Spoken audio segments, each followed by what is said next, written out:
Hello friends, मी हर्षाली. आज आपण sociology या विषयाच्या UGC नेट, सेट तसेच गेट या परीक्षेच्या तयारीसंदर्भात चर्चा करणार आहोत.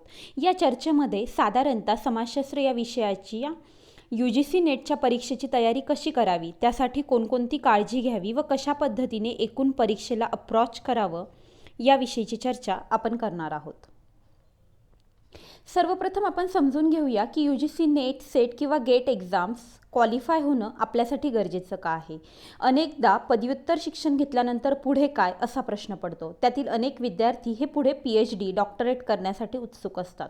जर तुम्हाला देशातील उत्तम अशा शिक्षण संस्थेमध्ये प्रवेश मिळवायचा असेल तर तुमच्याकडे UGC नेट किंवा सेट किंवा गेट या परीक्षेपैकी एक परीक्षा उत्तीर्ण असणे अनिवार्य आहे.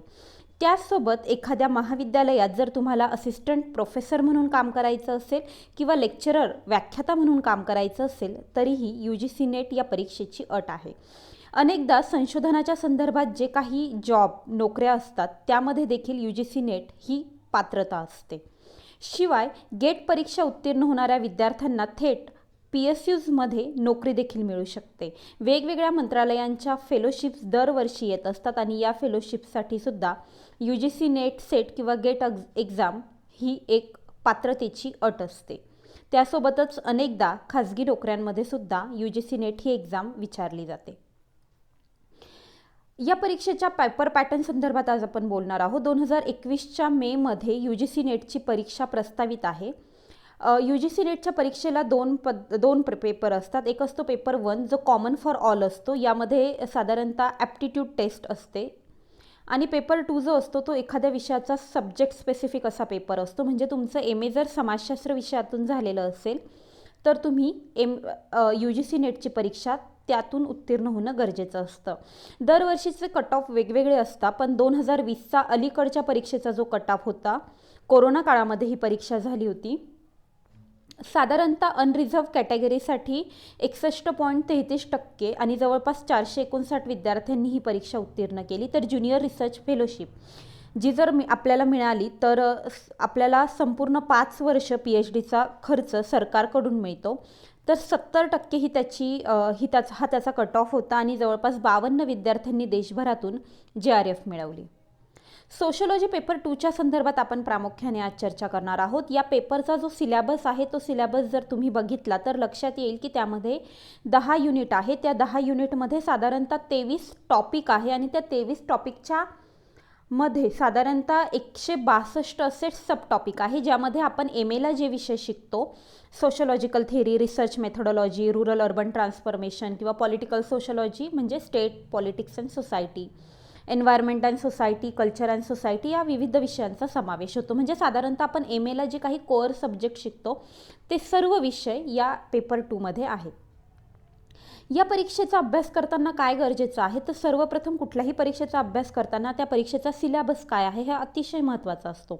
UGC नेटच्या परीक्षेला सुद्धा सिलेबस हा तुमचा महत्त्वाचा मार्गदर्शक असतो आणि त्याचसोबत मागील वर्षीच्या क्वेश्चन पेपर म्हणजे प्रिव्हियस इयर क्वेश्चन पेपरमध्ये कुठल्या प्रकारचे प्रश्न विचारले आहे, कोणकोणत्या टॉपिकवरती ते प्रश्न विचारले आहे, ते कशा पद्धतीने विचारले आहे, प्रश्नांचे कोणकोणते टाईप आहे, कोणकोणत्या प्रश्नांमध्ये साधारणतः कन्फ्यूज होण्याची किंवा फसगत होण्याची शक्यता असते, याचे एक ॲनालिसिस जर तुमच्याकडे असेल तर तुम्ही परीक्षेच्या वेळेला येणाऱ्या अडचणी टाळू शकता. दुसरं म्हणजे नोट्स. खरं तर मी म्हटलं त्याप्रमाणे की MAला आपण जे कोअर सब्जेक्ट शिकतो ते सर्व यामध्ये समाविष्ट असतात. त्यामुळे परीक्षेच्या 8 दिवस आधीसुद्धा आपण सर्व विषयांची तयारी पुस्तकातून करू शकत नाही आणि संदर्भ पुस्तकातून तर अजिबातच करू शकत नाही. त्यामुळे तुमच्याकडे नोट्स असणं गरजेचं आहे. या नोट्स खूप छोट्या, साध्या आणि खूप सुटसुटीत आणि एकदम शॉर्ट्समध्ये अशा नोट्स असल्या पाहिजे आणि या नोट्स जर असतील तर आपण 8 दिवस आधी साधारणतः त्या रिवाईज करू शकतो. त्यामुळे सोशॉलॉजी पेपर 2ची तयारी करायची असेल तर सिलेबस, नोट्स आणि मागच्या वर्षीच्या क्वेश्चन पेपर आणि ते क्वेश्चन सोडवून बघितलेलेच असायला हवे. हा जो क्रॅश कोर्स आपण सुरू करत आहोत हा समाजशास्त्र विषयाच्या विद्यार्थ्यांसाठी आहे. जे विद्यार्थी MAच्या प्रथम वर्षाला किंवा द्वितीय वर्षाला किंवा ज्यांचं MA समाजशास्त्रामध्ये पूर्ण झालं आहे अशा विद्यार्थ्यांसाठी हा क्रॅश कोर्स आपण घेतो आहोत. मराठी आणि इंग्रजी अशा दोन्ही भाषेमध्ये हा क्रॅश कोर्स होणार आहे. या क्रॅश कोर्सचा मूळ उद्देश असा आहे की संपूर्ण सिलेबस कव्हर होत नाही, तो कव्हर करण्यात अडचणी येतात, तर या क्रॅश कोर्सच्या माध्यमातून तो सिलेबस कसा कव्हर करायचा हा एक अप्रोच दिला जाईल. त्यासोबत मी म्हटलं की ही परीक्षा ज्ञान किंवा माहिती यांची परीक्षा नाही आहे, तर त्याहीपेक्षा ऐनवेळी दिलेल्या 4 पर्यायांपैकी योग्य पर्याय कुठला याची निवड अचूक कशी करायची यावर ही परीक्षा संपूर्णतः अवलंबून असते. आणि साधारणतः सामाजिक शास्त्राच्या विद्यार्थ्यांना बहुपर्यायी प्रश्न सोडवण्याची सवय नसते. म्हणजे मोठी उत्तरं लिहिताना सोपं वाटतं, पण बहुपर्यायी उत्तर शोधताना फार अवघड जातं. त्यामुळे यासाठी कोणकोणत्या प्रकारचे तर्क आहे, लॉजिक आहे किंवा कुठल्या प्रकारच्या स्मार्ट स्ट्रॅटेजीज आहे त्या देखील माहिती असणं गरजेचं आहे. वेगवेगळ्या प्रकारच्या प्रश्नांचे टाईप या परीक्षेमध्ये आहे. म्हणजे उदाहरणार्थ चुकी बरोबर, जोड्या लावा, मॅच द पेअर असतात, कधीकधी एखादी व्याख्या असते आणि त्याची फिलिंग द ब्लँक्स दिलेली असते, किंवा कधीकधी 4 स्टेटमेंट असतं आणि त्यातलं योग्य आणि अयोग्य स्टेटमेंट कुठलं असं असतं, किंवा अनेकदा लेखकांची पुस्तकं असतात आणि त्याचा कालानुक्रम दिलेला असतो. सो अशा वेगवेगळ्या प्रश्नांचे प्रकार असतात आणि या प्रत्येक प्रश्नाला डील करताना एका वेगळ्या अप्रोचची गरज असते, एका वेगळ्या अंडरस्टँडिंगची गरज असते, तर तुम्ही तो प्रश्न मार्क करू शकता. त्यामुळे कुठल्या प्रकारचा प्रश्न कशा पद्धतीने डील करायचा याबद्दल थोडीशी सावधानता बाळगायला लागते आणि त्यासाठी हा क्रॅश कोर्स तुम्हाला मदत करेल. ऐनवेळी होणारं कन्फ्युजन टाळण्यासाठी हा क्रॅश कोर्स तुम्हाला मदत करेल. अनेक वेळा वेगवेगळे विचारवंत आणि वेगवेगळ्या सिद्धांतांमध्ये कन्फ्युजन खूप जास्त होतं. सर्व सिद्धांत, सर्व विचारवंत आपल्याला एकत्रित येतात, त्यामुळे खूप गोंधळ उडतो. हा गोंधळ टाळण्यासाठी हा क्रॅश कोर्स तुम्हाला मदत करू शकतो. दुसरं म्हणजे मार्केटमध्ये पुस्तकं खूप उपलब्ध आहे, पण ही पुस्तकं आता पुरेशी नाही. याचं कारण म्हणजे परीक्षा सातत्यानं बदलत आहे. वाढणाऱ्या स्पर्धेमुळे परीक्षेचं स्वरूप खूप डायनॅमिक झालं आहे, त्यासोबत खूप कंटेम्पररी झालं आहे. म्हणजे रोजच्या वृत्तपत्रामध्ये जी बातमी येते किंवा रोज आपण एखादी बातमी सभोवताली वाचतो किंवा एखादं पुस्तक परीक्षण वाचतो, अनेकदा त्यावरती देखील प्रश्न विचारलेला असतो. अनेकदा वेगवेगळ्या संस्थांचे अहवाल येतात, संशोधनात्मक अशी काही माहिती येते आणि त्यावर आधारित काही वेळा प्रश्न विचारलेले असतात, जे अनेक वेळा विद्यार्थ्यांना माहिती नसतात. त्यामुळे अमुक एखाद्या क्षेत्रामध्ये समाजशास्त्रामध्ये सध्या काय संशोधन आलं आहे, यावर्षी कुणाचे नवीन लेख आले आहे, कोणतं नवीन पुस्तक आलं आहे किंवा कोणता एखादा नवीन अहवाल आला आहे, ते देखील माहिती असणं गरजेचं असतं. या क्रॅश कोर्समुळे तुम्हाला जे एक्स्ट्रा एफर्ट्स घ्यावे लागणार आहेत ते कमी होतील. शिवाय तुमचं जे करंट अंडरस्टँडिंग आहे ते डेव्हलप करायला हा क्रॅश कोर्स मदत करेल.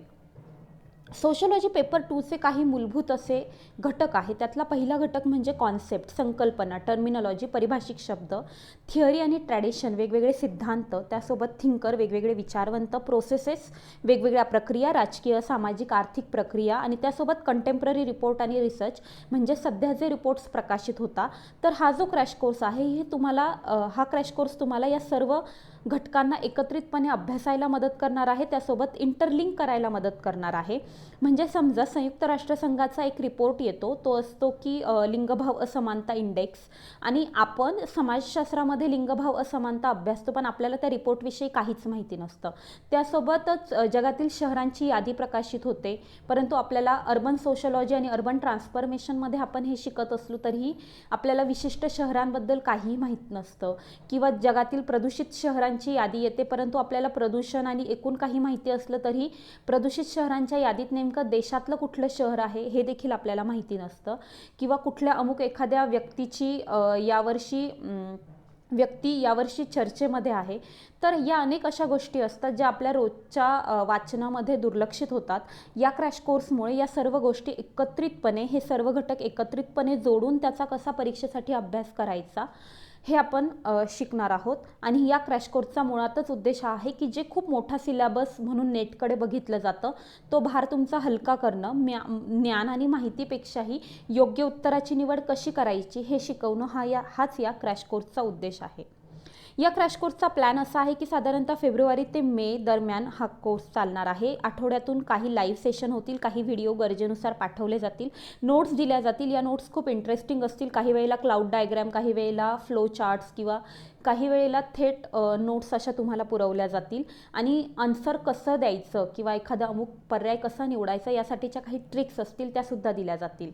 ही परीक्षा खूप सोपी आहे, परंतु याच्या सिलेबसमुळे अनेक जणांना ती अवघड वाटते. तर हे सोपं करण्याचं काम या माध्यमातून होईल. महाराष्ट्रातील जे समाजशास्त्र विषयाचे विद्यार्थी आहे त्यांना प्रथमच असा एखादा प्रकारचा अप्रोच मिळतो आहे आणि तो देखील ऑनलाईन मिळतो आहे. त्यामुळे तुम्ही घरी राहून हे करू शकता आणि वेळोवेळी ज्या ज्या काही तुम्हाला क्वेरीज असतील, अडचणी असतील त्या देखील सॉल्व्ह केल्या जातील. त्यामुळे तुमचा वेळ वाया घालवू नका. मे 2021 ही परीक्षा आहे.